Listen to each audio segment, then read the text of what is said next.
Ya besok insya Allah ini raker bersama DPR agar bisa segera maju di paripurna dan langsung diangkat sumpahnya.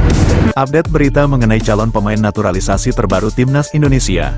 Hairo Riedewald dikabarkan akan datang langsung ke Jakarta minggu depan di bulan Februari ini.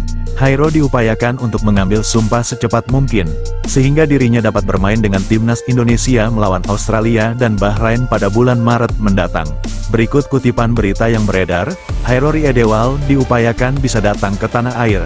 Itulah kata Bung Ropan saat menjelaskan mengenai kabar terbaru Hairo Riedewald. Sementara itu, menurut Menpora Dito Aryo Tejo mengatakan, berkas naturalisasi Hairo Riedewald belum masuk ke mejanya. Menurut PSSI, ada paperwork yang masih belum diselesaikan. Jadi berkasnya belum sampai ke meja Kemenpora, jelas Dito Aryo Tejo. Selain daripada itu, FIFA menetapkan aturan tenggat waktu paling lambat 30 hari, untuk mendaftarkan nama-nama para pemain sebelum pertandingan itu digelar. Dalam kurun waktu 30 hari tersebut, pihak PSSI diberi kebebasan mendaftarkan calon nama para pemainnya. Pihak PSSI diharap agar sesegera mungkin memproses Hairo Riedewald. Hal itu demi dapat mendaftarkan Hairo sebagai list daftar nama pemain yang dibawa untuk kualifikasi Piala Dunia 2026 melawan Australia. Lantas, apa penyebab proses naturalisasi Hairo Riedewald terbilang sangat lambat, hingga terkesan terkatung-katung? Dalam sebuah artikel mengatakan, jadwal yang begitu padat yang dijalani Hairo Riedewald menjadi faktor utama dirinya tidak memiliki waktu untuk menyelesaikan paperwork yang ditunggu oleh Menpora Dito Aryo Tejo.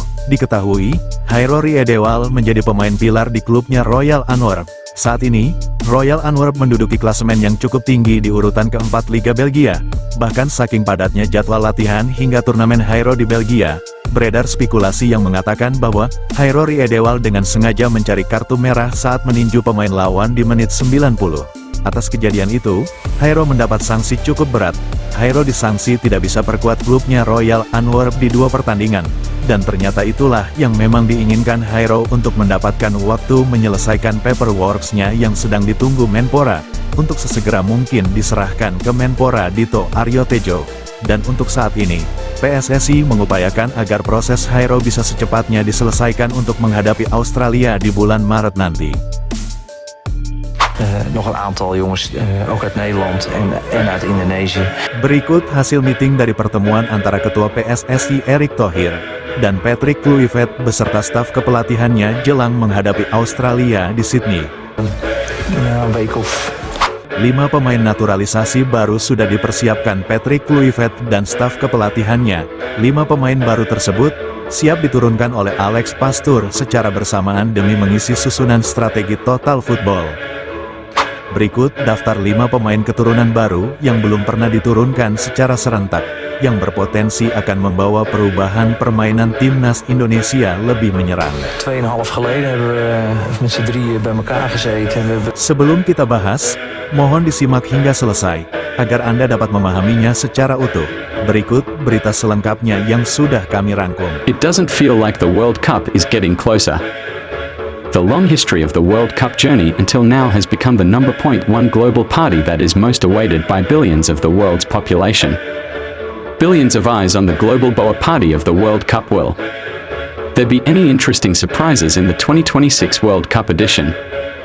Along with the development of Indonesian football quality. Indonesia's potential to become a surprise country in the 2026 World Cup, with a population of 280 million people, it will raise the passion for the biggest football party. A number of young talented players are in the Thousand Island country. Will Indonesia be a surprise country in the 2026 World Cup? Interesting to wait for. Think about who you play for your family, for your country, for your honor. Then we go out and we kill them today, okay? Sebelumnya, Elkan Bagot lama tidak dipanggil untuk memperkuat Timnas Indonesia. Menurut Patrick Kluivert, Elkan Bagot merupakan pemain muda yang sangat potensial. Kluivert tidak akan membeda-bedakan antar pemain. Tidak hanya bagi Elkan Bagot saja. Siapapun pemainnya yang memiliki potensi besar seperti Elkan Bagot, ia layak berada di tubuh skuad. Yang terpenting, setiap pemain bermain reguler di klubnya masing-masing. Sebab, pemain akan lebih cepat berkembang jika kerap mendapatkan jam terbang. Menurut Kluivert, Elkan Bagot menjadi bagian penting untuk perkembangan Timnas Indonesia, mengingat ia merupakan pemain yang masih sangat muda, namun sudah memiliki jam terbang tinggi. Terlepas dari nama Elkan Bagot, ada 5 nama pemain yang tengah dipersiapkan Patrick Kluivert bersama staf kepelatihannya. Lantas siapa sajakah mereka? Other countries are. The confidence is the most important thing.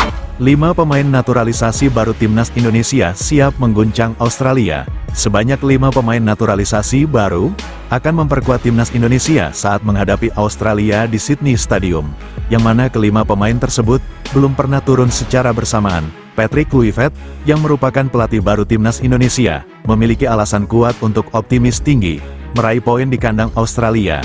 5 pemain keturunan yang kini resmi sudah memperkuat skuad Garuda. Jika mereka dimaksimalkan, Kluivert meyakini mereka semua mampu meningkatkan peluang yang lebih besar untuk meraih minimal 1 poin atau bahkan lebih dari Australia.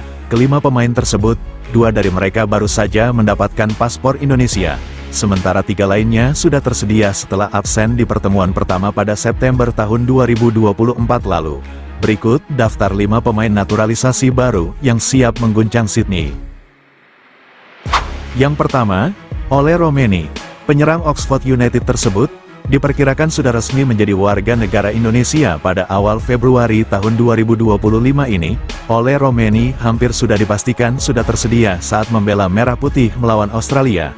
Dengan catatan, asalkan ia tidak mengalami cedera, kehadirannya sangat dinantikan untuk menggantikan Ragnar Oratmangun yang absen akibat akumulasi kartu. Ole Romeni merupakan pemain yang serba bisa menempati sejumlah posisi khususnya di lini depan. Pemain lincah dengan dibekali skill tinggi tersebut bisa menjadi ujung tombak. Ia juga merupakan pemain yang agresif dan ngotot. Tentu dengan nalurinya sebagai penyerang, Ole Romeni sangat dibutuhkan untuk dapat merusak pertahanan lawan. Berikutnya, pemain yang kedua yakni Hairori Edewal. PSSI kini tengah merampungkan proses naturalisasi Hairori Edewal. Pemain yang sudah sangat lama mengaku ingin membela timnas Indonesia tersebut. Bahkan pengakuannya itu sudah ia katakan 11 tahun yang lalu, sejak ia masih membela Ajax Amsterdam. Mantan pemain Liga Inggris di klub Crystal Palace tersebut dijadwalkan menjalani serangkaian tes kesehatan dan wawancara di Indonesia dalam waktu dekat ini. Jika semuanya sudah selesai, Hairori Edewal akan memperkuat lini tengah menemani Tom Hay untuk mengatur ritme permainan. Hairori Edewal juga bisa menjadi filter untuk menambah kekuatan serta kreativitas lini tengah skuad Garuda. Berikutnya pemain yang ketiga, yaitu Eliano Reinders. Pemain lincah milik PEC Zwolle tersebut memiliki banyak kelebihan. Selain memiliki kelincahan, Eliano Reinders juga merupakan pemain serba bisa dalam transisi pergantian posisi. Ia bisa bermain baik di sayap kiri dan sayap kanan. Keberadaan Eliano tentu akan sangat membantu kreativitas serangan timnas Indonesia yang akan berkolaborasi bersama Ole Romeni. Eliano Reinders juga dikenal pemain yang memiliki akurasi syuting jarak jauh yang keras dan akurat. Bahkan menurut Patrick Kluivert, Eliano Reinders dan Marcelino Ferdinand, keduanya merupakan pemain muda berbakat. Mereka memiliki potensi yang bagus untuk dapat menerapkan strategi total football, apalagi dalam strategi tersebut dibutuhkan pemain yang memiliki skill serta keterampilan pergantian posisi satu sama lain. Dalam penerapan total football, setiap pemain dituntut memiliki kreativitas tinggi dalam mengalirkan bola dalam tempo cepat, dan kedua pemain tersebut memiliki potensi yang bagus untuk berkolaborasi serta melakukan pertukaran posisi di setiap waktunya. Apalagi pemain seperti Eliano dan Marcelino, keduanya memenuhi kriteria pemain yang diberi kebebasan melakukan pertukaran posisi satu sama lain. Menurut Kluivert, Eliano Reinders dan Marcelino Ferdinand, keduanya merupakan pemain muda yang lincah dan memiliki ambisi besar. Dan itu sesuatu yang sangat baik buat tim. Namun eksplorasi mereka harus tetap dalam koridor penerapan strategi yang disepakati secara bersama. Di pertemuan pertama Indonesia kontra Australia, Eliano belum tersedia, dan kini, Eliano Reinders siap unjuk gigi di posisi winger kiri dan kanan. Ia bahkan bisa berperan sebagai second striker.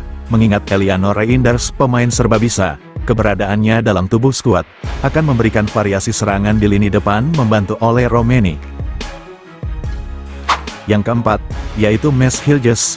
Bek tengah andalan FC Twente tersebut juga baru bisa memperkuat timnas Indonesia pada Oktober tahun 2024. Kehadirannya memberikan stabilitas di lini belakang. Ia merupakan pemain muda berpostur kekar, dengan naluri bertahan yang sangat baik. Setiap lawan yang berhadapan dengannya kerap tak mampu melewatinya dan pada akhirnya lawan merasa frustasi. lawan yang berhadap-hadapan dengan Mes Hiljes. Data statistik menunjukkan, dari 100 kali berduel, 87 diantaranya dimenangkan oleh Mes Hiljes untuk mempertahankan wilayahnya. Pemain muda dengan nilai pasar mencapai 9 juta euro. Hiljes menjadi pemain termahal dalam skuad Garuda, dan menjadi pemain termahal di Asia Tenggara hingga saat ini. Berikutnya yang kelima, yaitu Kevin Dix. Kevin Dix menjadi sorotan masif di sejumlah media ASEAN, dan menjadi pembahasan utama di sejumlah media Indonesia. Pemain Borussia Mönchengladbach ini adalah pemain Indonesia pertama yang merumput di Bundesliga atau Liga Jerman, yang menempati liga terbaik nomor 2 di dunia, setelah Premier League Inggris yang menduduki liga terbaik di dunia. Kevin Dix merupakan pemain yang bernaluri bertahan. Namun ia juga memiliki fisik yang mendukung untuk membantu serangan. Dengan menyisir sayap kanan, Kevin Dix memiliki permainan selayaknya Calvin Verdong yang menempati posisi kiri, dan di posisi kanan diisi oleh Kevin Dix. Pelatih baru Timnas Indonesia Patrick Kluivert dengan jelas mengatakan, ia merupakan pelatih yang lebih menekankan permainan ball possession, dengan taktikal menyerang total football. Walau ia baru menganalisa permainan Timnas Indonesia, bahkan ia mengaku bahwa materi pemain Timnas Indonesia sangat bagus. Ia merasa sangat bersemangat meningkatkan kualitas permainan total football para pemain Timnas Indonesia. Bahkan ia juga menilai, para pemain keturunan memiliki kecenderungan dalam penguasaan bola dan menguasai permainan, dan ini menjadi nilai lebih untuk dimaksimalkan, untuk sesegera mungkin, mengubah filosofi permainan dari sebelumnya. Permainan Timnas Indonesia sebelumnya cenderung defensif dengan strategi counter-attack. Di bawah kepemimpinan Patrick Kluivert, ia akan mengembalikan jati diri para pemain keturunan dengan kecenderungan total football. Ia juga mengaku, pertahanan Indonesia sudah sangat baik, tinggal mengubah taktikal total football secara efektif dan dinamis. Patrick Kluivert juga mengatakan, ia lebih cenderung menggunakan formasi menyerang 4-3-3, atau 4-2-3-1. Semua formasi tersebut, merujuk dengan taktikal menyerang dan formasi itu, disebut lebih efektif dalam melakukan transisi serangan ke pertahanan, begitupun sebaliknya. Lebih lanjutnya, walau belum melatih, namun Patrick Kluivert sudah dapat memahami karakter para pemain keturunan yang lebih cenderung dengan gaya permainan total football. Namun ia juga mengaku, semua pengambilan keputusan nantinya, akan ia diskusikan bersama para pemain, untuk menemukan pola permainan yang mereka inginkan.